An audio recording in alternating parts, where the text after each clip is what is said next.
11 ಗಂಟೆಗೆ ಸಿದ್ದರಾಮಯ್ಯನವರು ನಮ್ಮ ಮುಖ್ಯಮಂತ್ರಿಗಳು ಬರ್ತಿದ್ದಾರೆ. ನಿನ್ನೆ ಉಪಮುಖ್ಯಮಂತ್ರಿಗಳು ಬಂದಿದ್ದರು. ನಾವೆಲ್ಲ ಹಳೆ ಊರಿನಲ್ಲಿ ಒಂದು 8 ಮನೆಗಳು ವಿಸಿಟ್ ಮಾಡಿದ್ವಿ. ಇವತ್ತು ರೂರಲ್ ಏನೋ ಸುರ್ಜಿವಾಲ ಅವರು ಮತ್ತು ಡಿ ಕೆ ಶಿವಕುಮಾರ್ ಅವರು ನಿನ್ನೆ ಬಂದಿದ್ದರು. ಇವತ್ತು ಸುರ್ಜಿವಾಲ ಅವರು ಮತ್ತೆ ಹೋಗಿ ಬಾಗಲಕೋಟೆಗೆ ಮತ್ತೆ ಬರ್ತಾರೆ. ಮತ್ತು ಅದೇ ನಿಟ್ಟಿನಲ್ಲಿ ಇವತ್ತು ಮುಖ್ಯಮಂತ್ರಿಗಳು ಇವತ್ತು ಬೆಳಗ್ಗೆ ಬಂದು ನಮ್ಮ ದಾವಣಗೆರೆ ಏನು ಗ್ರಾಮಾಂತರ ಪ್ರದೇಶಕ್ಕೆ ಇವತ್ತು ಹೆಚ್ಚು ರೀತಿಯಿಂದ ಅವರಿಗೆ ಕ್ಯಾನ್ವಾಸನ್ನು ಮಾಡಿ ನಮ್ಮ ಸಮರ್ಥನ ಗೆಲ್ಲಿಸೋ ಒಂದು ಕೆಲಸವನ್ನು ಅವರು ಮಾಡ್ತಾ ಇದ್ದಾರೆ. ಹೆಚ್ಚಿನ ಒಂದು ಏನು ಗ್ಯಾರಂಟಿಗಳಿದಾವೋ ಅದನ್ನೆಲ್ಲ ನಮ್ಮ ಜನತೆಯೂ ಸಾಕಷ್ಟು ಜನ ಒಳ್ಳೆಯ ಉಪಯೋಗ ಆಗಿದೆ, ಪ್ರತಿಯೊಬ್ಬರಿಗೂ ತಲುಪಿದೆ. ಆ ನಿಟ್ಟಿನಲ್ಲಿ ನಾವು ಮತವನ್ನು ಯಾಚನೆ ಮಾಡಿ ನಮ್ಮ ಕಾಂಗ್ರೆಸ್ ಪಕ್ಷ ನಮ್ಮ ದಾವಣಗೆರೆ ದಕ್ಷಿಣ ಮತ್ತು ಬಾಗಲಕೋಟೆ ಎರಡರಲ್ಲಿ ಜಯಶೀಲ ಆಗುತ್ತೆ ಅಂತ ನನಗೆ ಸಂಪೂರ್ಣವಾದ ನಂಬಿಕೆ ಇದೆ. ಆ ನಿಟ್ಟಿನಲ್ಲಿ ಇವತ್ತು ನಮ್ಮ CM ಅವರು ಇವತ್ತು ಕ್ಯಾನ್ವಾಸನ್ನು ಮಾಡಿ ಮತ್ತೆ ನಾಳೆನೂ ಸಿಟಿಯಲ್ಲೇ ನಾಳೆ ಸಾಯಂಕಾಲ ನಾಳೆ ಬೆಳಗ್ಗೆಯಿಂದ ಪ್ರಾರಂಭ ಆಗಿ ರಾತ್ರಿ ಮಟನೂ ಸಿಟಿಯಲ್ಲಿದೆ. ಆ ಒಂದು ನಿಟ್ಟಿನಲ್ಲಿ ತಾವು ಹೆಚ್ಚಿನ ರೀತಿಯಿಂದ ಸಹಕಾರವನ್ನು ಮಾಡಿರಿ. ನಮ್ಮ ಪತ್ರಿಕಾ ಮಿತ್ರರು, ನಮ್ಮ ಮೀಡಿಯಾದವರು ಮತ್ತು ಎಲ್ಲ ಯೂಟ್ಯೂಬ್ನ ಎಲ್ಲ ಜಾಲತಾಣದವರು, ಅದರಲ್ಲಿ ಹೆಚ್ಚಿನ ರೀತಿಯಿಂದ ಯೂಟ್ಯೂಬ್ ಈಗ ಭಾಳ ಜಾಸ್ತಿ ಸರ್ಕ್ಯುಲೇಷನ್, ಸೋಷಿಯಲ್ ಮೀಡಿಯಾ, ಅವರು ಹೆಚ್ಚಿನ ರೀತಿಯಿಂದ ನಮ್ಮ ಪಕ್ಷಕ್ಕೆ, ನಮ್ಮ ಸಮರ್ಥಿಗೆ, ನಮ್ಮ ಸರ್ಕಾರಕ್ಕೆ ಹೆಚ್ಚು ನಮ್ಮ ತಮ್ಮೆಲ್ಲರ ಒಂದು ಜನತೆಯ ಆಶೀರ್ವಾದ ಕೇಳಲಿಕ್ಕೆ ತಮ್ಮ ಮುಖಾಂತರ ಜನತೆಯಲ್ಲಿ ಕೇಳಿ ಹೆಚ್ಚು ಸಹಕಾರವನ್ನು ಮಾಡಿರಿ ಅಂತ ನಾನು ತಮ್ಮಲ್ಲಿ ಕಳಕಳಿಯಿಂದ ಕೇಳ್ತೀನಿ. ಹೇಳಬೇಕಲ್ಲ, ಏನರ ಒಂದು ಹೇಳ್ಬೇಕಲ್ಲ.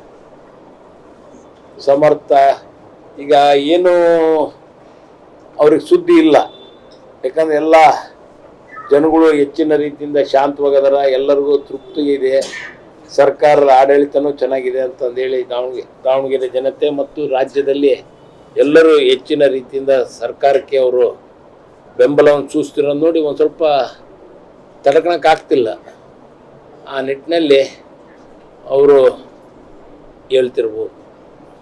ಏನು ವೀರಭದ್ರೇಶ್ವರ ಸ್ವಾಮಿಯ ಒಂದು ಆಶೀರ್ವಾದ ಯಾವಾಗಲಿಂದಲೂ ನಮ್ಮ ಮನೆತನಕ್ಕೆ ಹೆಚ್ಚಿನ ಆಶೀರ್ವಾದ ಸಿಗಲಿ ಅಂತ ನಾವು ಇವತ್ತು ಗುಗ್ಲ ಕೆಂಡದಲ್ಲಿ ಭಾಗಿಯಾಗಿ ಸಾಕಷ್ಟು ವರ್ಷಗಳಿಂದ ನಾವು ಹಿಂದೆ ಹೆಚ್ಚು ಕಡಿಮೆ ಸಮರ್ಥಕಿನ ಸಣ್ಣನಿದ್ದಾಗಿಂದನೂ ಕೆಂಡ ತುಳಿತದವು. ನಾವು ಹೇಳ್ಬೇಕಪ್ಪ ಅಂದರೆ 15ನೇ ವರ್ಷ 14ನೇ ವರ್ಷ 14-15ನೇ ವರ್ಷಕ್ಕೆ ಸ್ಟಾರ್ಟ್ ಮಾಡಿತ್ತು. ಈಗ ಅದು ಹಂಗೆ ಕಂಟಿನ್ಯೂ ಆಕ್ಯಂತ ಹೋಗೈತಿ. ನಮ್ಮ ಹಳೆಪೇಟೆಯಲ್ಲಿ ಏನು ಟೆಂಪಲ್ ರನ್ ಅಂತಾರಲ್ಲ, ಹಂಗೆ ನಮ್ಮ ದುಗ್ಗಮ್ಮನ ದೇವಸ್ಥಾನ ಆಗಿರ್ಬೋದು, ಈ ಕಡೆ ಈರಣ್ಣನ ಗುಡಿ ಆಗಿರ್ಬೋದು, ಆಂಜನೇಯನ ಗುಡಿ ಆಗಿರ್ಬೋದು, ಮಲ್ಲಿಕಾರ್ಜುನ ಸ್ವಾಮಿ ದೇವಸ್ಥಾನ ಮತ್ತು ಬಕ್ಕೇಶ್ವರ ಸ್ವಾಮಿ ದೇವಸ್ಥಾನ ಮತ್ತು ಬೀರಲಿಂಗೇಶ್ವರ ಸ್ವಾಮಿ ದೇವಸ್ಥಾನ, ಈಶ್ವರ ದೇವಸ್ಥಾನ ಎಲ್ಲ ಒಂದೇ ಕಡೆಗೆ ಅದಾವೆ. ಆ ಒಂದು ನಿಟ್ಟಿನಲ್ಲಿ ಹಳೆ ಊರಿನಲ್ಲಿ ಅದೊಂದು ಮುಂಚಿನಿಂದಲೂ ಒಂದು ಒಳ್ಳೆಯ ಸಂಪ್ರದಾಯ. ಎಲ್ಲ ಸಮಾಜದವರು ಎಲ್ಲ ದೇವಸ್ಥಾನಗಳಿಗೆ ಹೋಗಿ ಬಂದು ತಮ್ಮ ದಿನನಿತ್ಯದ ಕೆಲಸ ಕಾರ್ಯಗಳನ್ನ ಮಾಡ್ತಿರೋದು ಹಿಂದಿನಿಂದಲೂ ನಾವು ನೋಡಿದ್ದೀವಿ. ಈಗ ಇವತ್ತು ಕೆಂಡ ಇದೆ, ನಾಳೆ ಇವತ್ತು ಗುಗ್ಲ ಮತ್ತು ನಾಳೆ ತೇರು. ಆ ನಿಟ್ಟಿನಲ್ಲಿ ನಮ್ಮ ಭಾಳ ಪ್ರತಿ ವರ್ಷನೂ ಅದೇ ಕ್ವಶನ್ ಕೇಳ್ತೀರಿ ನೀವು. ಏನು ನಮಗೆ ಬೇಕಾಗಿರೋದು ಮಳೆ ಬೆಳೆ, ರೈತರು ಎಲ್ಲರೂ ತೃಪ್ತಿಯಾಗಿರ್ಬೇಕು.